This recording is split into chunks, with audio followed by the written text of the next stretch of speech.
Rab Shaul. Entonces, hoy tenemos un análisis de la interpretación de textos de la carta a los Corintios. Nuestro pastor Rafael González estará exponiendo algunas de las inquietudes, intentando dar respuesta a algunas de las inquietudes que se comentaron durante la semana. ¿Listo? Si de todas maneras, si hay algunas otras inquietudes y el tiempo nos lo permite, podemos también al final plantearlas. Y con el permiso del pastor. Sí, por supuesto, sin problema. Ujú. Ok. Sí, si hay alguna otra inquietud, bien sea de Corintios o de pronto del libro de Job, detallitos que hayan sido, de pronto hayan causado duda, este es el espacio para despejar esas dudas. Entonces, adelante, pastor. Claro que sí, mi hermana. Bueno, shalom y bendiciones para todos. Una vez más para entrar en materia, ¿verdad? Con este corto análisis que hicimos, básicamente de tres, cuatro preguntas que se hicieron a lo largo de la semana en relación con unas porciones en la primera carta a los Corintios. Algunas de ellas están referidas a algunas instrucciones que dicta el apóstol Pablo cuando se va a compartir los alimentos, cuando se va a consumir los alimentos de forma comunitaria, y otra tiene que ver con el uso del velo como señal de autoridad. ¿Ok? De antemano, les adelanto que nuestra intención, y más que intención, el objetivo del reto, ¿verdad? No es fijar una posición doctrinal. ¿Ok? Les pido a todos, por favor, Totalmente cierto. amplitud de entendimiento en esto. Lo que quiero es añadir un análisis a la interpretación que hasta hoy día se puede conocer de estas porciones y usted, dirigido por el Señor, tomará sus decisiones. ¿Ok? Y cada uno bajo la cobertura de la comunidad Así que es. ha Y cada decidido quien, hacer parte. ¿verdad? Desde la perspectiva, como lo maneje, cada comunidad en la que hace vida. Importante Ujú. esa acotación. Pastor, si nos regala cámara para el Ah, sí, videito, claro que sí. para el video Seguro. oficial que están en la página de YouTube, aprovecho para Gracias. comentar que los estudios anteriores que el pastor Rafael ha desarrollado se encuentran disponibles en la página de YouTube de la comunidad de él y su esposa, que se llama Beit Dabar. ¿Sí es así, Así pastor? es. Sí, señor. Casa de Beit la Dabar, Palabra. Casa de la Palabra. Entonces, si alguien de pronto quiere recordar algo, allí también lo puede encontrar. Muy bien. Claro que sí. Bueno, sin más, entremos en materia. Ok.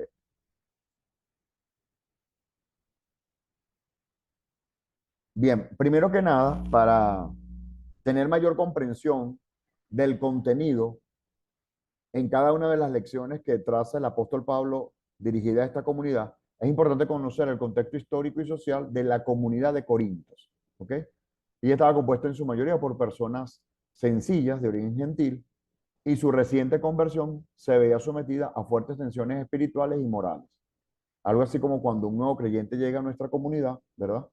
Y no maneja el estándar que ya venimos desarrollando. Me refiero a un estándar, a una norma de estilo de vida, en este caso transformado a través de la palabra del Eterno. Ellos vienen creyendo en el nombre del Mesías, pero son politeístas. Quizás creer en el Mesías en el primer paso no genera mayor cambio en ellos, pero vienen arrastrando toda una serie de conductas que son completamente inadecuadas en cuanto a los valores que nosotros manejamos en el reino, o los valores que se manejan ya desde el reino, y en este caso desde la impartición del conocimiento de la Torá por parte de los apóstoles. Hablo en este caso en el contexto histórico de esta comunidad en Corinto. Entonces, al verse sometidas a fuertes tensiones espirituales y morales, es por lo cual el apóstol Pablo debe enviar correcciones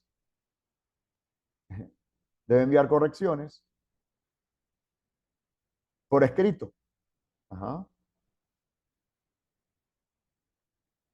Se cambió algo en la pantalla, estoy allí tomando lectura. Ok, bien. Entonces, es necesario para el apóstol Pablo entonces enviar una serie de correcciones por escrito. El antiguo Corinto era un centro comercial, un centro de comercio. Tenía una flota naval que participó en varias guerras griegas. De hecho, uno de los principales puertos para ese imperio se encontraba radicada allí en Corinto. En la época romana, Corinto fue una importante colonia y durante más de un milenio rara vez dejó de ser el centro de atención. El apóstol Pablo visitó la ciudad en el año 51 después de la era común, aproximadamente. Hoy en día la antigua ciudad está en ruinas, pero aún se conserva un impresionante templo dedicado al dios Apolo. En la antigua Corinto existían cultos a Afrodita, que era considerada la protectora de la ciudad. Apolo, Demeter, eh, Desmoforo, Hera, Poseidón y Helios, y varios edificios a los héroes de culto, los fundadores de la ciudad. Además, habían varias fuentes sagradas. La más famosa era Peirene. Según algunos autores, en algunos santuarios dedicados a Afrodita se practicaba la prostitución sagrada como medio para adorar a la diosa. Las sacerdotisas mantenían relaciones sexuales con los fieles que acudían al templo. Nada más con esto nos llevamos ya la imagen, ¿sí? De cómo era la vida social y religiosa en Corinto. Ya en este caso me salgo de la comunidad y me voy propiamente a la ciudad, a esa ciudad portuaria, ¿ok? Quizás algo un tanto parecido a Las Vegas hoy en día, ¿no? En cuanto a la depravación sexual, ¿no? Y otra serie de prácticas que eran completamente paganas y que dictaban una conducta cultural completamente pagana. Entonces, en ese contexto social se instala una comunidad a los Corintios donde una agrupación de creyentes de origen gentil empiezan a creer en el Señor. Y es necesario la corrección para que ellos vayan moldeando su vida conforme a las exigencias que los apóstoles están enseñando. Y en este caso el apóstol Pablo es quien envía esta primera carta, dando una serie de lecciones, exhortaciones y correcciones a esta comunidad. ¿Continuamos? Muy bien. Entonces, para analizar el texto, y esto es una invitación incluso para cualquier manuscrito de las Escrituras, es importante tener presente tres instancias. La primera de ellas, y están acá descritas en pantalla, es en un tiempo qué significó para la audiencia original esas recomendaciones, en este caso la del apóstol Pablo, a los efectos del tema que vamos a tratar el día de hoy. Número dos, en todo tiempo, ¿cuál es el principio universal y eterno que podemos aprender de ello? Y número tres, en este tiempo, ¿qué debemos, cómo debemos o qué debemos eh, hacer en respuesta a ello? Aquí creo que hay un error allí en la transcripción. ¿Qué debemos hacer en respuesta a ello? O sea, ¿qué nos compete cumplir hoy día en respuesta a eso que estamos aprendiendo de las Escrituras? Entonces, partiendo de estos tres planteamientos, procedo entonces a continuar con el tema.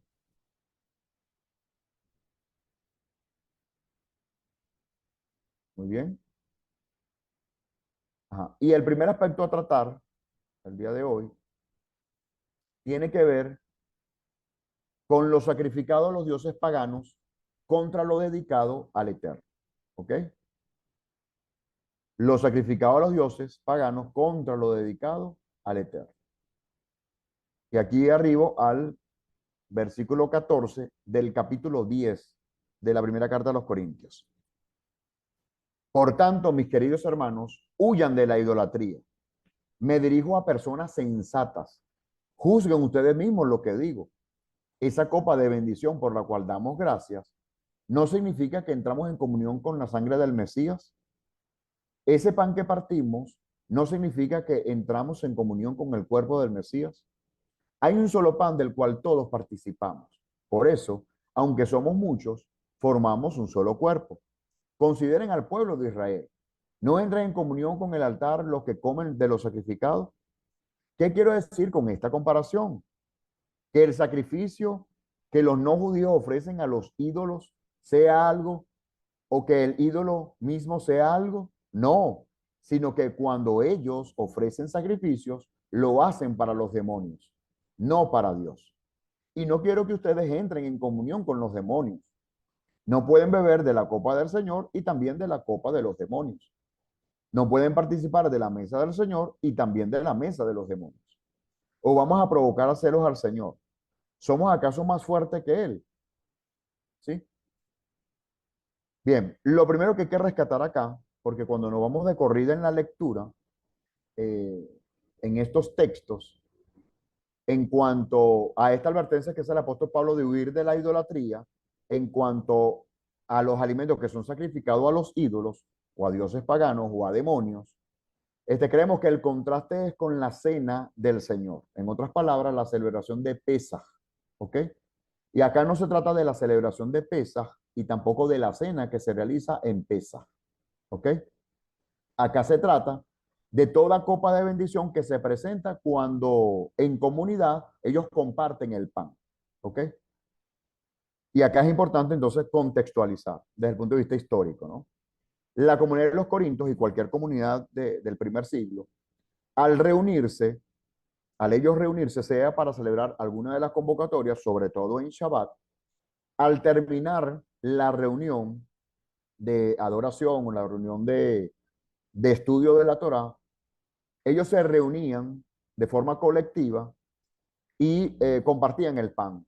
Es decir, compartían la cena, que era en este caso la primera comida del día al caer el sol.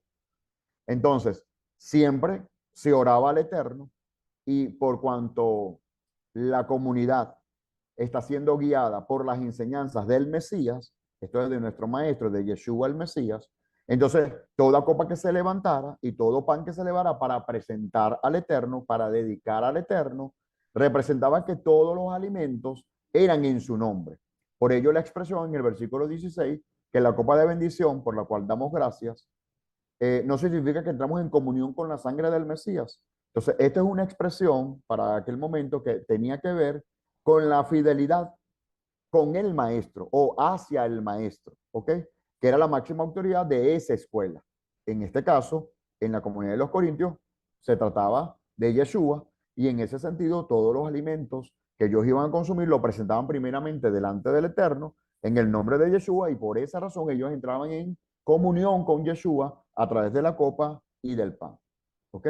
Con esto corregimos ese error de interpretación que este, generalmente se instala al leer sobre la copa de bendición y sobre el pan, que se trata de la Santa Cena o se trata de la cena y que allí se trata de un momento como el de Pesaj.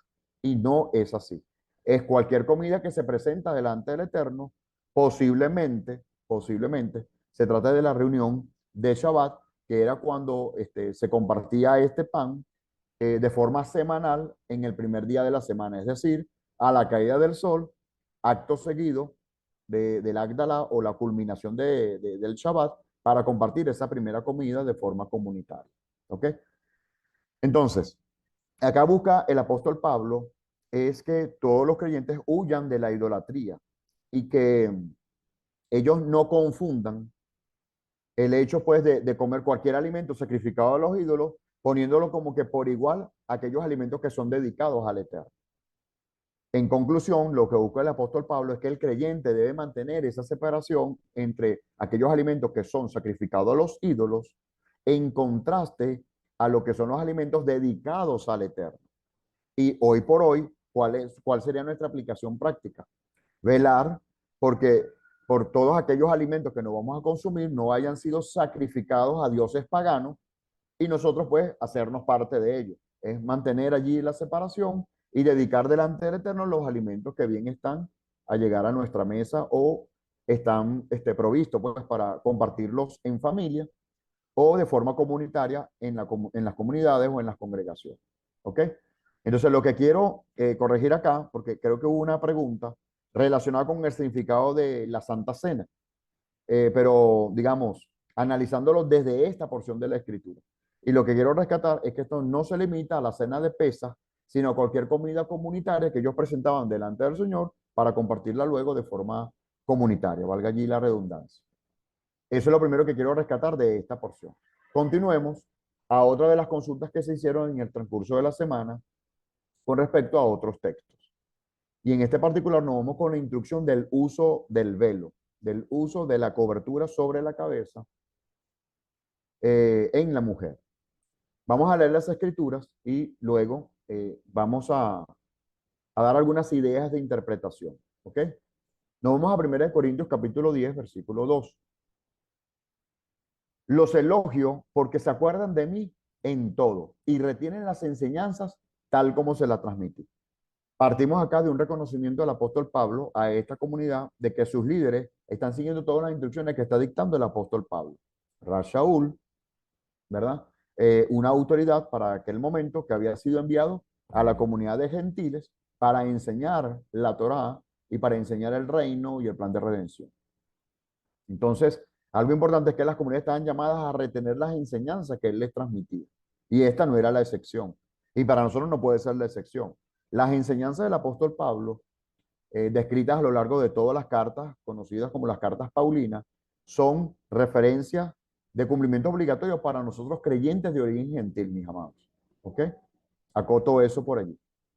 Entonces, arriba al versículo 3, cuando el apóstol escribe lo siguiente. Ahora bien, quiero que entiendan que el Mesías es cabeza.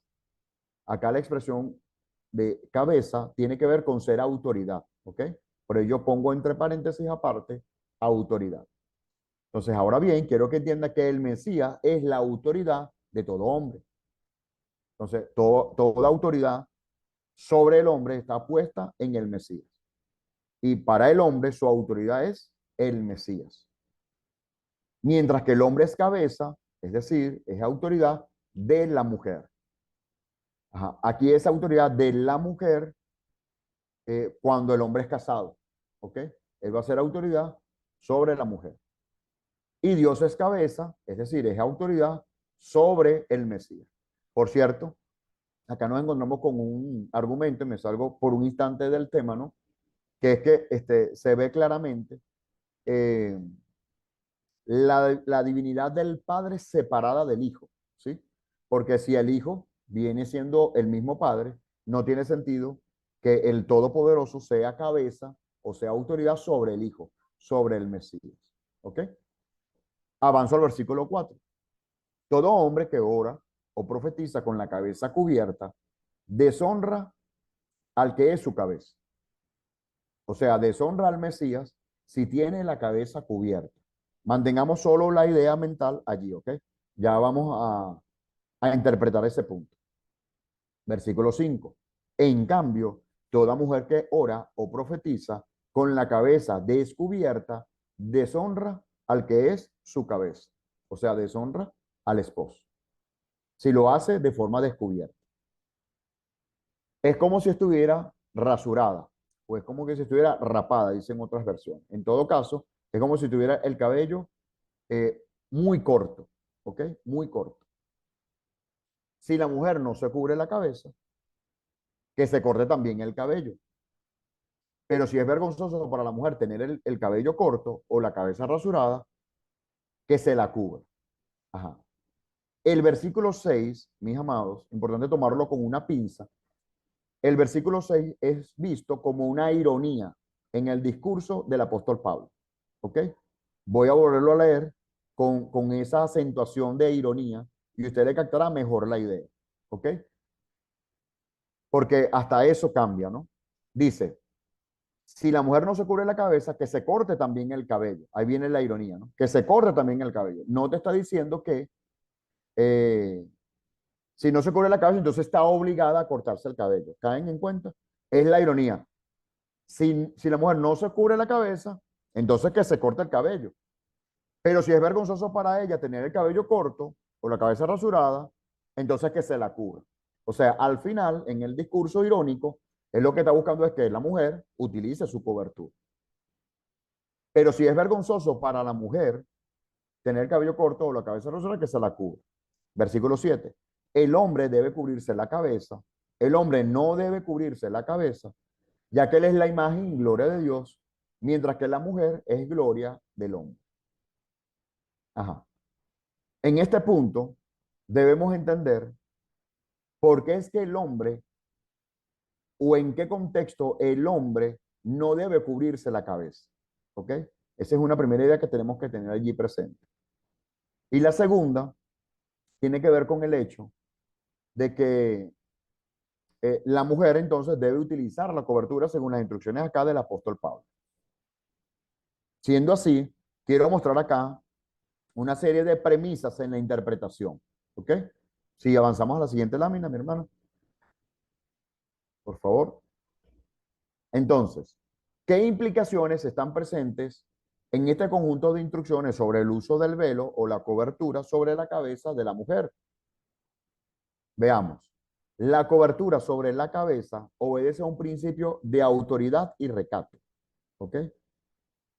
La cobertura sobre la cabeza en la mujer tiene un principio de autoridad y recato. Lo desgloso. En primera instancia, eh, esta cobertura está relacionada con la autoridad en ese contexto histórico para comprender que la mujer que tenía la cobertura era una mujer casada, es decir, estaba sujeta a la autoridad de su marido, a la autoridad de su esposo. ¿Ok? Eso mismo está representado dentro de las comunidades cuando así se practica el principio. ¿Ok? La mujer que tiene la cobertura está demostrando que está sujeta a una autoridad y esa autoridad es su marido. ¿Ok? Así también se ejerce el principio en los medios judíos. ¿Ok? A partir del hecho de que tuvo una práctica sumamente antigua y que por medio de ese velo se denotaba públicamente que la mujer estaba casada y que estaba sujeta a su esposo. Entonces, un signo de autoridad. Eso es una marca, un signo de, una señal de autoridad en la mujer casada. Pero también de recato. Y de recato, y cuando hablamos de recato, debemos abordar el pensamiento cultural, ¿ok? Para aquel momento. Porque en el Medio Oriente, el cabello largo y suelto de la mujer es una señal altamente, altamente o de alta seducción, ¿ok? Así no es visto en el mundo latino o en el mundo occidental necesariamente, ¿ok? Y acá es importante aclarar, ¿no? Que las perspectivas en cuanto a cómo percibe el hombre a la mujer teniendo el cabello suelto o no, o siendo esto un principio de seducción o no en el hombre, se transmite mucho lo cultural, amados, lo cultural. Y para esto quiero trazar algunos ejemplos para que podamos concatenar mejor en esta idea sobre el recato. ¿Ok? A ver, en el mundo occidental, la tendencia es que mientras la mujer es más delgada, tiene como que mayor belleza corporal. Eso al final es un estereotipo y así se ha diseñado. Y vaya usted a saber cómo se ve una Barbie hoy en día o cómo está diseñada la muñeca Barbie hoy en día para que la gente sepa que el guión a seguir, el patrón a seguir es una mujer delgada. Pero que si yo le traslado a ustedes a una cultura hindú y en la India, donde hay aldeas donde la mujer, mientras más robusta, más rellena, más obesa en términos técnicos, es mucho más bonita o preciosa. Y entonces aquí invito a los hombres que están en la audiencia, ¿verdad? ¿Cómo usted vería una persona, una fémina, que sea obesa, a diferencia de una mujer que sea delgada? Entre estos dos patrones, le invito, no es necesario que me lo responda, pero ¿quién es más atractiva para usted? ¿Sí? Y de igual manera, hay una serie de valores con respecto a la imagen física eh, del hombre o la mujer que en función a la cultura se le agrega un valor, se le agrega un valor. Y esto es lo que pasa en el Medio Oriente y sobre todo en aquella época con respecto a una mujer que tuviera el cabello completamente suelto, ¿ok? Era altamente atractivo y eso era censurado en la sociedad de aquel momento. Si me permiten, creo que no es igual en el mundo occidental. Ahora, ¿eso significa que simplemente no vamos a obedecer al apóstol Pablo? Por supuesto que no. Debemos conocer el contexto y bajo qué requerimiento es necesario entonces poder utilizar el cabello suelto en el caso de la fémina. ¿Ok? Pero sí es importante que el recato que vemos acá tiene un valor para aquel entonces que es muy diferente al de hoy en día, en términos de recato por influencia cultural. ¿Ok? Pero básicamente la cobertura en la mujer tenía esos dos principios, por autoridad y por recato. ¿Ok? Vamos a ampliar otros detalles sobre el recato más adelante. El Ok, segundo y yo, aspecto. Sí, señor. Yo tengo ahí otra preguntita, pero no sé Sí, si la señor. dejamos más adelante No, o aquí. prefiero que lo aborde ahorita. Ajá. Y yo le indico, Sí, pues, si le doy respuesta más adelante o lo puedo hacer en el momento. Sí. es por lo que Pablo señala que si ora o profetiza, ¿sí? Ok. Parece que lo hiciera descontextualizado de cómo lo usa el judaísmo. No, no sé si es una interpretación personal. Sí, es ¿Sí una me hago entender? interpretación personal, pero su respuesta se va a encontrar más adelante. Voy a avanzar y usted al final me va a indicar si le respondo a la pregunta con el Ok, resto de los argumentos que tenemos acá preparados. ¿Sí?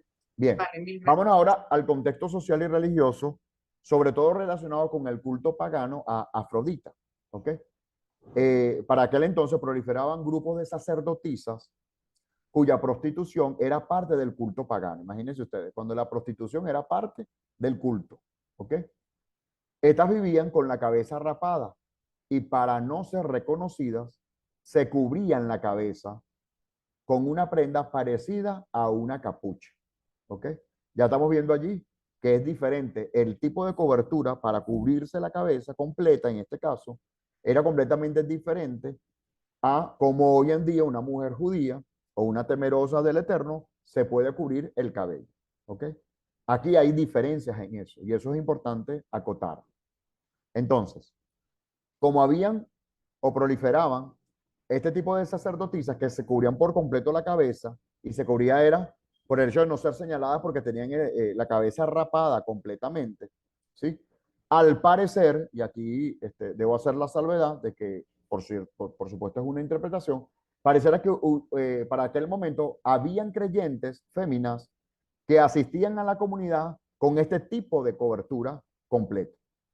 Entonces, había que hacer una distinción en la comunidad, ¿sí? Para que estas personas se dejaran crecer el cabello o utilizaran otro tipo de cobertura, por un lado, ¿sí? O se pudiera identificar de primera mano, epa, se trata de una sacerdotisa, hay que darle un tratamiento, pues, y enseñarle a esa persona cómo es que debe entonces llevar la cabeza y, por supuesto, renunciar a ese culto, ¿no? Ahora bien, partiendo de esa costumbre y de esas prácticas, es donde el apóstol Pablo enmarca una recomendación. Ahora voy a continuar en la siguiente observación que dice que abundaba la homosexualidad y los afeminados, que vestían prendas de mujer, entre ellas un tipo de velo que está prohibido en la Torá, que el hombre se vista con prendas de mujer. Eso está expresamente prohibido en la Torá. Debido a esta práctica, el apóstol enseña a que el hombre no debe utilizar algún velo o cobertura relacionado con la imitación de esa práctica. ¿Ok? Entonces, acá traigo una acotación, está en la lámina, que dice que esa postura no tiene relación alguna con el uso del talit o de la kippah en el judío o en el temeroso del Eterno que utiliza esta prenda o este accesorio como signo de estar bajo cobertura o bajo autoridad del Mesías o del Eterno, en el caso pues del judío que no ha reconocido a Yeshua como su Mesías. ¿Ves? Entonces, a lo que quiero llegar es que el apóstol Pablo está dando unas instrucciones particulares para ese momento, ¿ok? Porque en la sociedad donde ellos se están desenvolviendo, hay otras prácticas que pueden confundirse. Entonces, es necesario enmarcar desde la imagen una diferencia entre los creyentes que son parte de la comunidad en los Corintios, ¿verdad? A diferencia de este tipo de personas paganas que tenían o practicaban este tipo de cultos, ¿ok? Entonces, cuando leemos de corrida desconociendo el contexto histórico, la gente puede interpretar que el apóstol Pablo está enseñando que el hombre no debe utilizar absolutamente nada sobre la cabeza. Y los comprendo. Ciertamente, la instrucción dice, no debe colocarse nada sobre la cabeza, pero nada en relación a esa práctica pagana, ¿ok? No a la prohibición de utilizar una equipa o a la prohibición de utilizar, en este caso, el talit, ¿ok? Son contextos completamente diferentes, son prendas inclusive con significados completamente diferentes a los cuales creemos que el apóstol Pablo no va a atacar por ser judío, ¿ok? Por un lado y que sí es importante para él hacer la distinción entre estos homosexuales o afeminados que abundaban en aquel entonces, a diferencia de un hombre creyente en el Mesías, a pesar de ser de procedencia gentil, ¿verdad? Que debía mantener como una distancia y categoría frente a este tipo de prácticas paganas. ¿Ok? Lamentablemente en la actualidad hay grupos inclusive de estudiantes en la perspectiva hebrea que no utilizan ninguna cobertura siguiendo la instrucción del apóstol Pablo que no debe utilizar nada sobre la cabeza, pero están desconociendo la historia del por qué le está dando esa recomendación. Vemos allí la diferencia. Y allí una gran diferencia. Entonces, la instrucción de parte del apóstol Pablo es, es en relación a esa práctica pagana donde los homosexuales o afeminados utilizaban prendas femeninas para ocultarse o hacerse pasar por mujeres cuando realmente eran hombres. Imagínense ustedes lo depravado de esta práctica, pues, ¿no? Y en el caso de la mujer, ellos utilizaban una cobertura completamente diferente a la de estas mujeres sacerdotisas. En las mujeres sacerdotisas era completa, cubriendo cabeza y rostro inclusive, ¿ok? Mientras que en la mujer judía era solamente la cobertura sobre el cabello. Bueno, para quienes tienen cabello, ¿verdad? Se cubrían solamente el cabello. Como señal de autoridad y al mismo tiempo como recato, pero también como higiene, amados. Eso eran lugares muy polvorientos por estar rodeados de desierto. Y una forma de preservar más limpio el cabello era utilizando estas coberturas en él, para cubrirle de la tierra, de la suciedad, etcétera. ¿Ok? Entonces, es importante conocer, repito, el contexto histórico para comprender ahora sí las instrucciones que está emanando acá el apóstol Pablo en este manuscrito. Bien. Ajá. Vamos a continuar en la siguiente lámina.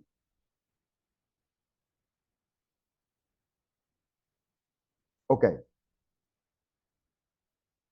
Pareciera entenderse que como el hombre es autoridad sobre su mujer, sobre su esposa, entonces él vale más o es más importante que la mujer. ¿Ok? Y gracias al Eterno, el apóstol Pablo acota esto más adelante en su discurso. Versículos 8 y 10. Dice, de hecho, el hombre no procede de la mujer, sino la mujer del hombre. Ni tampoco fue creado el hombre a causa de la mujer, sino la mujer a causa del hombre. ¿Ok? Dirían en mi tierra, lo que es igual no es trampa. ¿Ok? Por esta razón, y a causa de los ángeles, la mujer debe llevar sobre la cabeza señal de autoridad. ¿Ok? Entonces, ¿qué es lo primero que hay que rescatar acá? Primero, que en cuanto a dignidad, para el Eterno y para la enseñanza del apóstol Pablo, ambos somos importantes. El hombre y la mujer son igual de importantes en cuanto a dignidad. ¿Ok? Pero por causa de esa dignidad debe marcarse una autoridad. Entonces esa autoridad es entregada, en este caso, al hombre, ¿verdad? Él es cabeza de la mujer. Por cierto que esta expresión de autoridad que viene emanado de este término de cabeza no es un mandamás, no es un maltratador, no es el autócrata que se hace lo que él dice porque él es autoridad. Cuidado con eso, amados. No es De hecho, tiranía. ajá. De hecho, el término cabeza, que si bien es cierto, está significando autoridad, en su raíz, en el griego, tiene que ver con proveer, ¿ok? Él es un proveedor nato, ¿ok? Y no solamente de bienes materiales o de los alimentos, no. Él es proveedor de todo lo bueno hacia la mujer, ¿ok? Entonces, qué sabroso cuando se le da la responsabilidad al hombre de ser autoridad, ¿verdad? Pero qué pesado entonces cuando se comprende que ser cabeza, entre otras cosas, implica ser proveedor, ¿sí? Ser cuidador, ser protector, ¿ok? Entonces, mi invitación a los caballeros es parte de mi trabajo y de mi misión, ¿verdad? Que se ajusten bien los pantalones porque todo esto nos compete a nosotros. Amén. Aprovecha la coletilla. ¿Sí? Amén, Ahora amén. bien, ¿qué sucede acá? Primero, hay una dignificación del hombre y la mujer. Nadie se puede instalar con la idea de que uno es más importante que el otro. Ambos son totalmente valiosos para el Eterno. Ambos los creó el Eterno al final, ¿sí? Pero ciertamente hay una administración de autoridad y el Eterno le plació que fuera el hombre quien tuviera esa autoridad. Muchas razones para eso, pero no entran en este momento, pues no, me abriría del objetivo. Ahora bien, Vemos que en el texto nos dice lo siguiente, en el versículo 10, dice, por esta razón y a causa de los ángeles, la mujer debe llevar la cabeza como señal de autoridad. Bien, estos ángeles, que en griego en este caso proviene del término angelo, puede estar refiriéndose a autoridades espirituales, ancianos, es decir, hombres de autoridad. Por ejemplo, el apóstol Pablo pudo haberse visto como un ángel, en el sentido de ser un enviado del Señor, de ser un emisario del Eterno, ¿sí? Y cualquier hombre que le sirviera al Eterno en el contexto de esa comunidad, siendo enviado por el Eterno, puede verse como un ángel, un enviado, un emisario del Señor, ¿ok? Pero también puede referirse, porque es que se utiliza exactamente el mismo término para ambos entes, sea una autoridad espiritual, un hombre, ser humano que tiene una investidura espiritual, ¿verdad? Para formar o enseñar a otros en cuanto a la obra del Señor, pero también puede estar referido a emisarios celestiales, ¿ok? Ángeles, seres espirituales, ¿ok? Que en un momento determinado el Eterno le place, pues, enviar con una misión determinada, ¿verdad? De dar un mensaje, ¿ok? O de cumplir con una misión. Entonces, en este caso, el apóstol Pablo, cuando se refiere a ángel, no podemos asegurar por cualquier de los dos tipos o a cualquiera de los tipos de ángeles se está refiriendo. En todo caso, si se está refiriendo a autoridades espirituales, lo que quiere decir aquí el texto es que a causa de esas autoridades espirituales, el principio de recato y de autoridad debe ser preservado en la mujer. Es decir, que esa autoridad espiritual sepa que esa mujer es casada, que esa mujer le pertenece a alguien, debe ser altamente respetada, ¿sí? Y que por otro lado, está sujeta a una autoridad. Entonces yo soy autoridad, pero esa mujer está sujeta a otra autoridad, por lo tanto yo no puedo violar ese principio, digamos, teniendo algún tipo de acercamiento con esa mujer. Eso en cuanto a autoridades espirituales. En cuanto a emisarios que sean celestiales, entran también otra serie de interpretaciones, pero como no tenemos evidencia bíblica, me las reservo, no las comparto por acá, pero sí en cuanto a autoridades espirituales, tratándose de ancianos, de líderes espirituales que pueden estar o que pudieron estar en las comunidades, esto es una marca o era una marca o una señal de que esa mujer ya era propiedad de un hombre, es decir, estaba casada y por lo tanto se debía respetar mucho más, ¿ok? Toda mujer se debe respetar, no me malinterpreten, ¿sí? Pero digamos, no tenías tú el mismo derecho de acercarte a una mujer que no estuviera casada si tú no estabas casado, como por ejemplo tratando de pretenderla, ¿sí? O de conocerla para conocerse, ¿verdad? A diferencia de una mujer, pues, que sabiendo que está casada, debe, digamos, respetar esa condición y por lo tanto guardar la debida distancia y el debido respeto. ¿De acuerdo? ¿Alguna pregunta hasta acá? Pastor, Sí, de pronto sumar que para corroborar que a las autoridades espirituales se les llamaba también ángeles. Tenemos en Apocalipsis, cuando sí, dice el Señor Yeshua, escribe al ángel de la iglesia de Filadelfia, muy bien. ¿sí? Y se refiere a el pastor de esa iglesia, por Sí, decirlo así, señor. la autoridad, y lo llama ángel, ¿sí? Allí Sí, vemos cómo las cabezas de las comunidades son llamadas ángeles. así es. Las autoridades de las comunidades pueden verse como ángeles porque fueron al final enviados por el Eterno para esa misión. ¿Ok? Gracias, mi hermana. Y ciertamente ese es mi asidero bíblico, ejemplo de ese tratamiento de ángel a una autoridad de la iglesia o de las congregaciones. Lo vemos claramente en el libro de Apocalipsis. ¿Ok? Esos ángeles no eran seres espirituales, están hablando de las autoridades, ancianos o autoridades o cabezas de esas congregaciones. ¿Ok? Yo como tengo el asidero bíblico en este caso, me remito a ese ejemplo. ¿Ok? Entonces, bueno, por respeto a ellos, era importante también que la mujer mantuviera el recato y la señal de que estaba bajo autoridad. Ujú. Bien, el hombre es cabeza, es autoridad de la mujer, y esta condición no va en detrimento de la dignidad femenina. do- eh, Delante del Eterno, ambos son igual de importantes. ¿Ok? Aquí me faltó una coma, donde delante del Eterno ambos son igual de importantes. Sí, señor. Esta cita no sé si la leímos, pastor.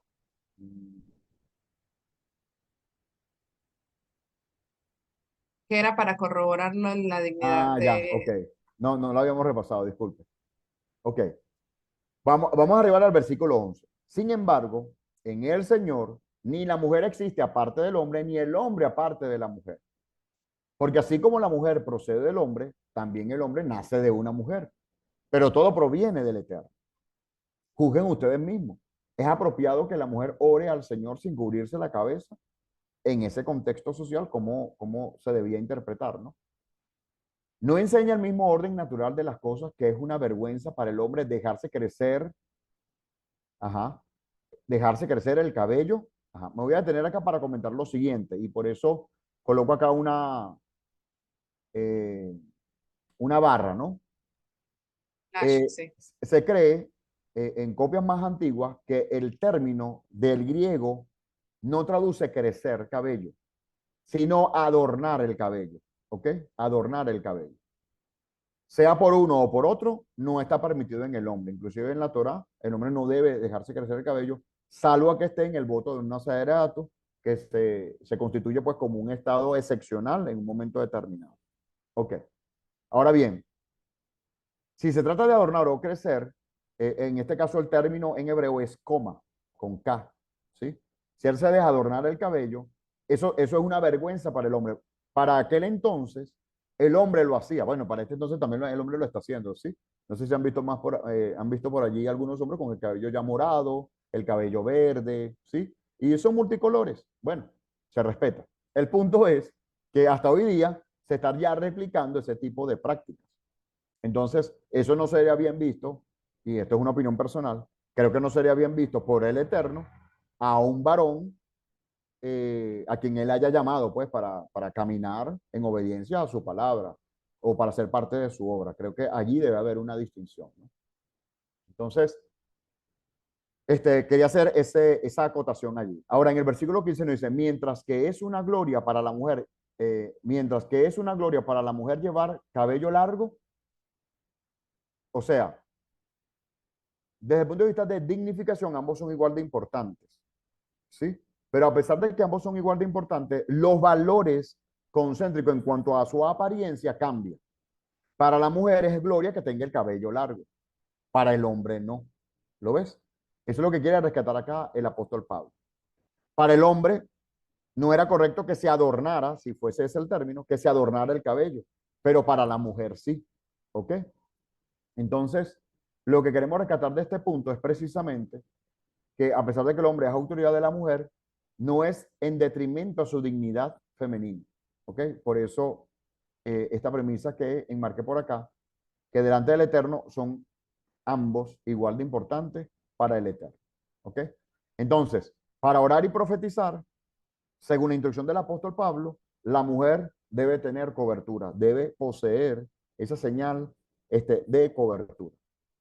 Eh, para el hombre, según lo que enseña el apóstol Pablo, no se debería, pero en relación a imitar esa práctica pagana, no porque esté en contra del uso de la equipa o del uso del talí. Importante, amados, tener eso allí muy claro. ¿Ok? Sigamos. Bien. Ajá. Como aquí nos vamos ya a un tercer punto, y es el último punto a tratar por el día de hoy. Quería preguntarle sobre el uso del velo. ¿Alguna duda? ¿Preguntas? ¿Consultas?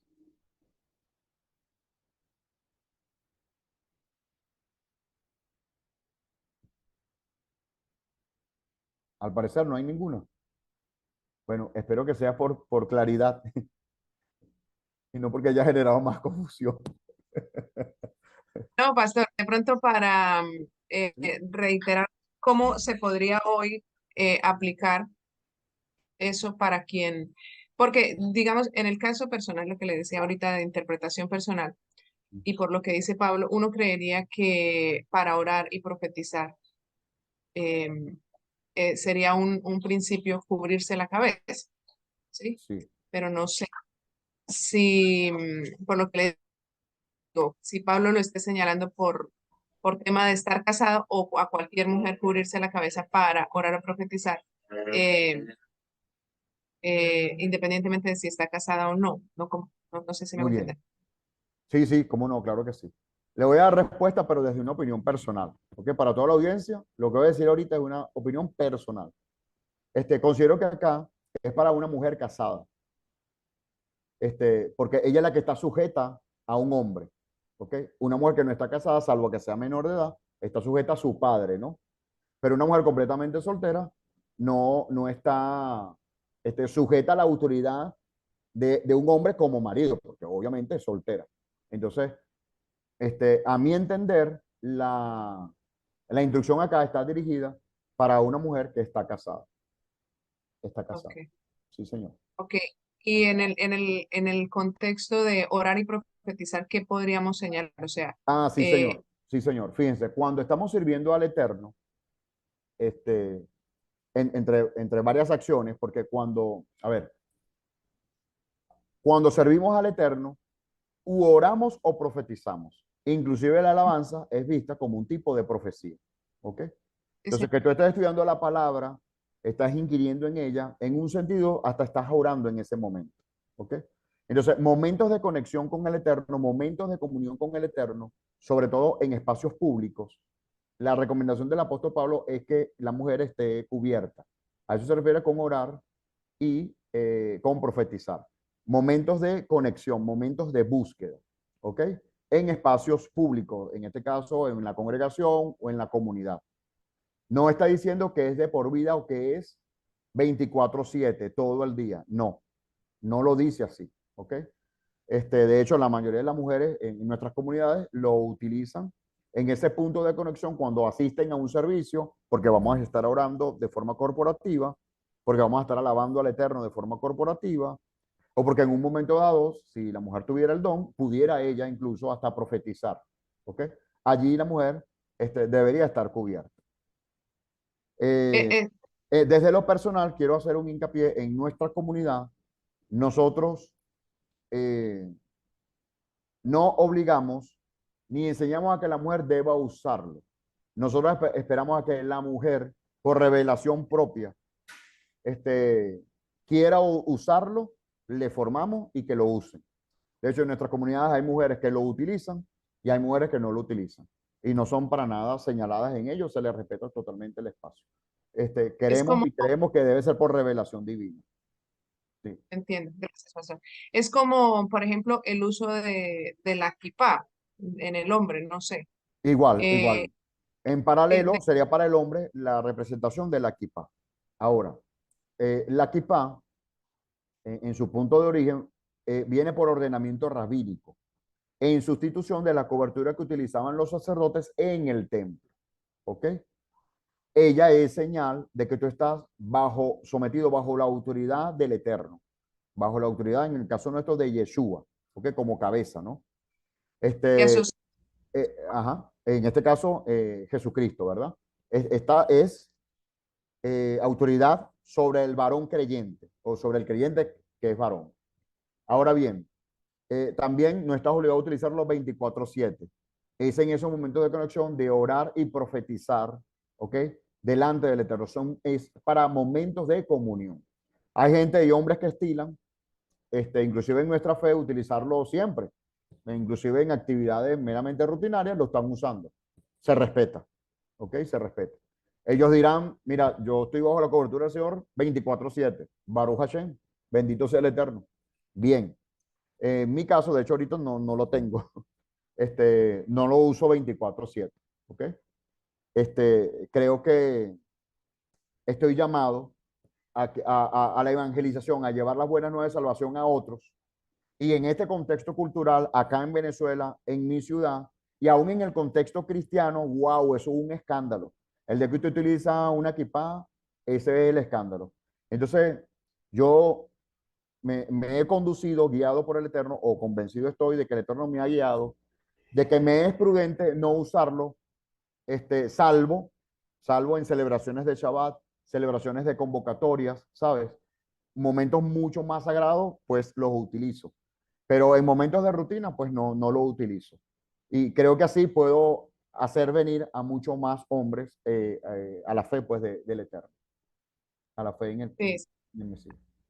es verdad, pastor. De pronto, También vemos que se usa donde hay un lugar de Torah. Yo he estado en lugares Sí, en donde hay una Torah física, ¿sí? El rollo de la Torah. sí, Y en señor. respecto al rollo de la Torah, se exige a Sí, todo varón que se cubra con una sí, kippah. señor. Lo mismo pasa en el Jot, en el muro de oración. Sí, Tampoco se señor. permite que se acerque Sí, así con es. la... Podrá usted imaginarse ante esos escenarios cuyas autoridades generalmente son judíos. No me voy a, yo a ponerme a replicar con ellos. Utilizo mi bolsillo, saco mi kipá y me alineo. Hay que ser sabios. Amén, hay que ser sabios. Sí, señor. Bien. Bueno, si no hay otra pregunta en relación con la cobertura, entonces vamos a este último punto, que también se tiende a confundir, que se limita solo a la cena de Pesaj o a la Santa Cena o a la Cena del Señor. No es así, lo vamos a ver ahorita.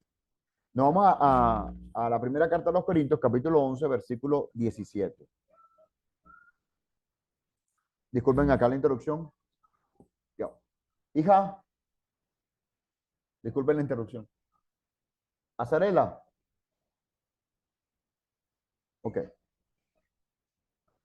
Voy a proceder acá a la lectura. 1 Corintios 11, 17. Al darles las siguientes instrucciones, no puedo elogiarles, ya que sus reuniones traen más perjuicios que beneficios. En primer lugar, oigo decir que cuando se reúnen como congregación hay divisiones entre ustedes. Y hasta cierto punto lo creo. Sin duda tienen que haber divisiones entre ustedes para que se demuestre quiénes cuentan con la aprobación del Señor. De hecho, cuando se reúnen, ya no es para comer la cena del Señor, porque cada uno se adelanta a comer su propia comida o su propia cena, de manera que unos se quedan con hambre mientras otros se emborrachan. ¿Acaso no tienen casas donde comer y beber? ¿O es que menosprecian a la iglesia de Dios y quieren avergonzar a los que no tienen nada? ¿Qué les diré? ¿Voy a elogiarlos por esto? Claro que no. Entonces, en el texto, en las escrituras, usted ve acto seguido del versículo 22 al versículo 23, donde él hace aquí una aclaratoria. Yo recibí del Señor lo mismo que le transmití a ustedes, que el Señor Jesús, la noche que fue traicionado, tomó pan y tomó vino, etcétera, etcétera. Bien conocido ese texto por todos. Amor, por favor, necesito que bajes allí el volumen y controles aquí a la bebé, por favor. Disculpen la interrupción, mis amados. Estamos en vivo y en familia, usted podrá imaginarse. Tranquilo, Sí, pasa lo mismo. seguro. Ok, entonces, allí hay un punto y aparte que normalmente las versiones hispanas lo unen e interpretamos que el llamado de atención que está haciendo allí el apóstol Pablo es sobre la cena del Señor.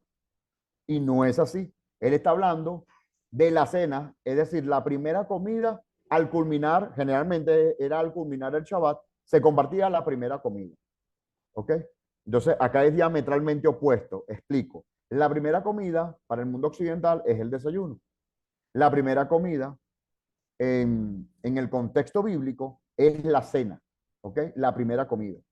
Entonces, siendo así, esta primera comida se está refiriendo a la cena. Cuando ellos terminaban de hacer sus reuniones de dedicación o de estudio de las escrituras, ellos compartían el pan de forma comunitaria.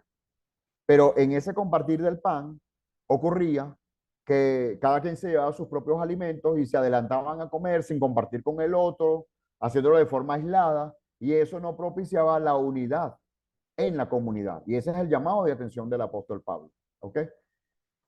Donde dicho sea de paso, él exhorta que, bueno, si te van a estar comiendo así de forma adelantada, entonces no tienen comida en su casa, no tienen para comer en su casa, no tiene nada que ver con la cena del Señor. De allí se enseñó mucho que para la cena del Señor había que ir sin hambre y recién comido, para no tener hambre, para no tener hambre, y así no caer en el error de discernir de forma indigna el cuerpo del Mesías. No, no, eso se tergiversa completamente, no tiene en lo absoluto relación alguna. Acá, él está haciendo un llamado es a las cenas comunitarias que se hacían en la congregación. Punto y aparte, él añade en esa solemnidad, en esa importancia que tiene una cena cuando es dedicada al Señor, que al igual que la cena de Pesaj, entonces ahí sí viene el versículo 23, haciendo referencia a la cena relacionada con Pesaj o a la cena que se celebra en Pesaj en relación con lo que Yeshua o Jesús le enseña, ¿verdad? Y recibió de parte de él cómo debía hacerse, todo en perfecto orden. ¿Ok? Bueno, con ese protocolo de orden debe hacerse también las cenas comunitarias a las cuales él está exhortando desde el versículo 17 al versículo 22. ¿Vemos allí la diferencia? Entonces, esta porción está haciendo referencia al orden de las comunidades, de las comidas comunitarias, ¿verdad? Y agrega como ejemplo el ceder de pesa al orden en la cena de Pascua, conocido como la cena de Pascua. ¿Ok? Ese era el hincapié que quería hacer allí. Ok. Es decir, que lo que nos plantea el pastor es que cuando dice en el verso 20 que cuando se reúnen ya no es para comer la cena del Señor, Ajá. esas cenas que ellos hacían era en relación, o sea, se convertían en cenas del Señor por haberse santificado, Por haberse digamos, el vino, el dedicado a pan. él. Ajá. Una cena donde lo hacemos en el nombre, cuando tú oras por la comida, ¿sí? Tú lo estás haciendo en dedicación a él. ¿Sí? Y consume tus alimentos en dedicación a él. Es cualquier alimento. Ajá. Por ser santificado a él, entonces se le da el título de cena del Señor, pero no es la Pascua. Pero no es la Pascua. Muy bien. Excelente. Muy bien esa acotación. No es la Pascua. Muy bien. Creo que hasta acá llegaba la respuesta a las consultas que se hicieron en el grupo. Sí. Ajá. Bueno, mis amados, abrimos allí el compás de preguntas a quienes tengan de cualquiera de los temas, incluso de temas más recientes, ahora que arribamos al libro de Proverbios o de cualquier otra temática en Job. Estamos completamente sumados al equipo, por supuesto. Estoy completamente a la orden, pues, también para responder en la medida, pues, que tenga dominio del tema. Entonces, si Ujú. alguien tiene alguna consulta, adelante. Buenas tardes, acá. Eh, Hermanos, una consulta con respecto a eso de la cena del Señor. Ah, yo lo Oh, que entendía era esa guagua hermosa. sí. Eh, ¿Cómo se llama? Entonces es que es la cena de la tarde del término de Shabbat. Puede ser, pero no es la única. ¿Sí? Ya, La iglesia del primer siglo se reunían en Shabbat, ¿sí? Hasta la caída del sol. Acto seguido compartían la cena, que viene siendo la primera comida del primer día de la semana, es decir, el domingo en la noche. Eh, El el el sábado sábado en sábado la de la en la noche noche, noche, que se sábado de la convertiría en noche. nosotros como un tipo de Ya, domingo, exactamente. ¿Sí? No se diríamos, limitaba solo a eso. Se cree históricamente que se refería a esa reunión, pero si en otro momento ellos se reunían para orar, ¿sí? Porque ellos también se reunían en casas, en el diario incluso. Entonces, a la caída del sol, ellos compartían el primer pan, lo compartían de forma comunitaria antes de irse a sus casas. Entonces, puede obedecer a cualquiera de esas comidas.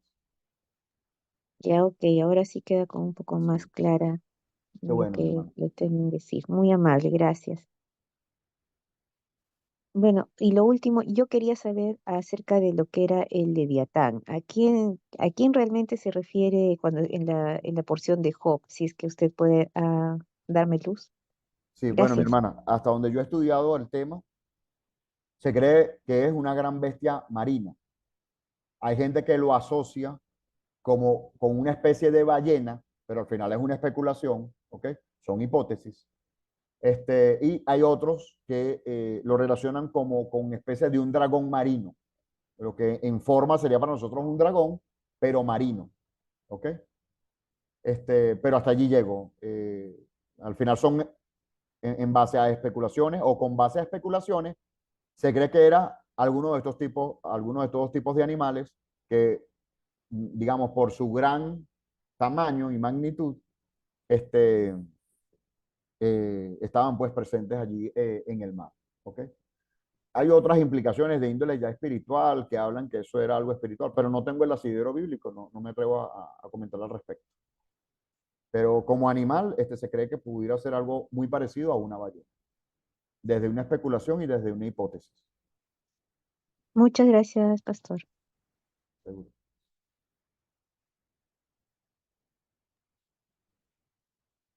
más preguntas. Bien, tiene con libertad, puede abrir su micrófono. Sí, señor.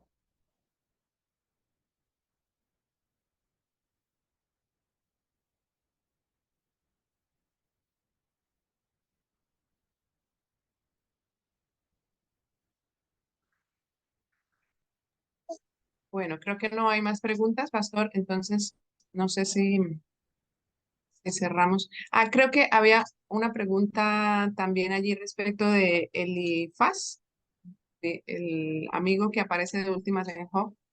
Ujú. No sé si recuerda, pastor, que algo se mencionó en las sesiones. Alguien comentó Creo que que si tenía es, relación con el hecho de saber si él era profeta. ajá, Ah, ok. dice, No domino el tema. La verdad, no profundicé en ello. Ni he ah, ok, profundizado en ello. Sí. ok. Aquí Ángela tiene una pregunta. Adelante, Ángela. ¿Sí? Hola, ¿me escuchan? Sí, señor. Fuerte y Hola, claro. buenos días. ¿Cómo están? Shalom. Soy Daniel, el esposo de Ángela. Nosotros tenemos una inquietud, digamos que surgió un poco a raíz de que estamos estudiando el tema de la tentación. Y creo que ahí en alguno de los comentarios que hizo mi esposita surgía allí como esa inquietud, porque estábamos viendo que en el hebreo realmente muchas veces en donde aparece la palabra tentación sale representada, es como prueba, es nasá. Entonces allí pues surgió un poquito a raíz del libro de Santiago, pues que habla que nosotros somos tentados desde nuestra inclinación al mal, el Yetzer Hará, Sí, señor. pero también pues vemos que es algo que Dios permite. Digamos que ahí en el libro de Santiago dice que Dios no tienta a nadie, pero vemos que son incluso situaciones en las que Dios permite que pasen las personas. Por ejemplo, en el libro de Mateo que se habla de que Yeshua fue llevado al desierto por el Espíritu mismo para ser tentado. Entonces nos ha generado bastante inquietud y estamos estudiando en el tema. Queríamos preguntar de pronto, Pastor Rafael, ¿tú cómo lo percibes? ¿Cómo pues ves frente a ese tema, digamos, la Sí, mi amado. situación? Bueno, les pido disculpas porque no tengo en mi memoria ahorita los términos en hebreo para prueba y tentación, pero son diferentes. Los términos son diferentes y ahí donde tú caes en cuenta pues de la diferencia, este, quien es tentado es expuesto para, lo que pasa es que están como que íntimamente cercanas, ¿no? En cuanto a tentación, cuando es de parte del tentador, es para buscarte caer, para buscar derrotarte en algo, ¿no? Mientras que la prueba es para aprobarte. El pueblo de Israel fue probado en el desierto. ¿Para qué? Para sacar lo mejor de ellos, para darles pues como mérito la tierra prometida. Y así los grandes hombres que las escrituras describen fueron probados en cuanto a la fe, precisamente para sacar lo mejor de ellos, para alcanzar, cumplir con el propósito de la voluntad del Eterno en cada uno de ellos, a diferencia de la tentación. Es por eso que Jacobo escribe que cuando alguien es tentado, el tentado, o sea, seducido para caer en el mal, tal como por ejemplo en la oración del Padre Nuestro, conocido como el Padre Nuestro en el Evangelio de Mateo capítulo 6, que nos declara la oración, ¿verdad? No nos permitas caer en tentación, más líbranos del mal, ¿ok? Esa idea es compatible con el hecho de que el apóstol Jacobo, o mal traducido Santiago, enseña que cuando alguien es tentado, no es tentado de parte del Eterno, sino que es seducido a partir de su concupiscencia, de los deseos que están en su mente, de los pensamientos que están en su mente. ¿Ok? Y eso es para qué? Para practicar lo malo, para practicar aquello que no es agradable al Eterno. Entonces es completamente diferente. Pero la diferencia no lo dos es el término. Yo me comprometo a ubicar los términos y con muchísimo gusto, bueno, si me permiten, dentro de la dinámica del reto, pasar solamente allí las diferencias y listo. Y entonces, bueno, nos acogemos allí, pues, y revisamos el punto. Sí, señor Listo, pastor, muchas por gracias. Ah, sí, está bien, está bien, está bien. Pero sí, sí hay diferencias, sí hay diferencias. vale, muchísimas gracias.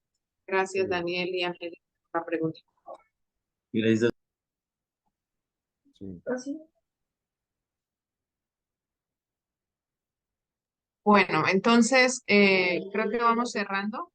Pastor, si nos puede dirigir en una oración. Sí, cómo no, mi Muchísimas hermano. gracias. Claro que sí. Gracias a todos, gracias pues por su tolerancia. Gracias a todos, de verdad que sí. Oramos.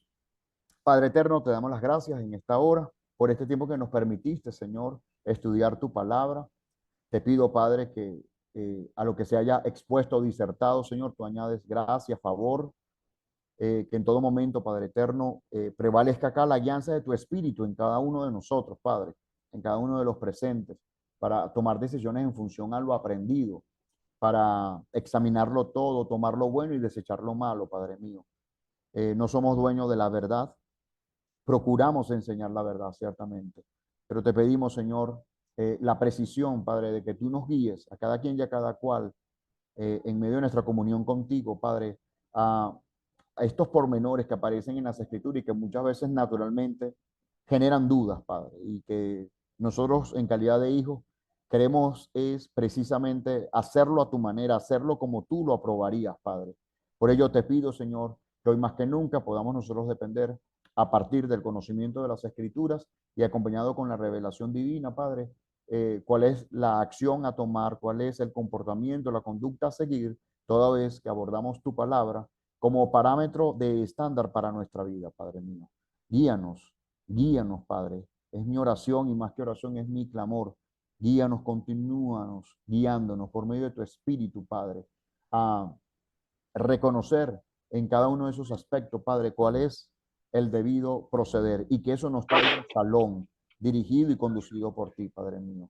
Que no hayan reservas, que nos desanimen, que nos generen confusiones, que nos generen incertidumbre, sino al contrario, que haya luz y que de todas podamos tomar decisiones concretas, seguras, precisas. Y por supuesto, Padre, que nos den estabilidad emocional, Padre eterno, para seguir creciendo conforme a la estatura de ese varón perfecto, con un juicio sano, con una pureza de corazón, anhelando, Señor, cada día servirte con toda integridad, afinando nuestros pasos, rectificando nuestra alma, sobre todo en este tiempo y en estos días de luz. Gracias, Padre, te doy. Llévanos en bendición y permite que quienes hemos prevalecido en este reto nos mantengamos hasta el final, Padre, y que podamos inclusive influenciar en otros para que se sumen para un nuevo ciclo o para otros retos que se puedan venir, Padre, pero que estemos todos prestos, que esto va más allá de una dinámica de solo aprender intelectualmente y quedarse allí, sino que esto nos ha permitido, y lo puedo ver, Señor, en las intervenciones de muchos, cómo tú traes luz en algunos textos que anteriormente, a pesar de haberlos leído, no habíamos comprendido o no habíamos caído en el detalle o en cuenta. Te pido, Padre, que precisamente esa hambre espiritual nos permita despertar, Señor, en esos detalles. Y ahora es cuando, Señor, cuando seguiremos desplegando muchas de estas cartas, Señor, y qué debe aplicar, qué no debe aplicar, cómo se debe interpretar en su contexto histórico, cómo es el contexto histórico inclusive para el desarrollo de algunas cartas. Todas estas verdades, Padre, más allá de una edificación intelectual, Padre, que puedan sumar a la causa, Señor, de añadir edificación para, no para conocer más, sino para alcanzar mayor madurez, Padre.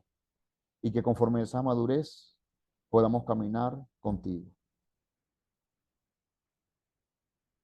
En el nombre de Jesús, en el nombre de Jesús, Padre. Escucha nuestra oración en esta hora. Y nuestra gratitud al darte gracias por darnos esta oportunidad, por darnos estas herramientas de que a pesar de la distancia, a través de este medio, Padre, podamos conocernos, contactarnos, edificarnos unos con otros, Padre. Gracias. Gracias, Padre. En el nombre de tu Hijo amado. Amén y amén.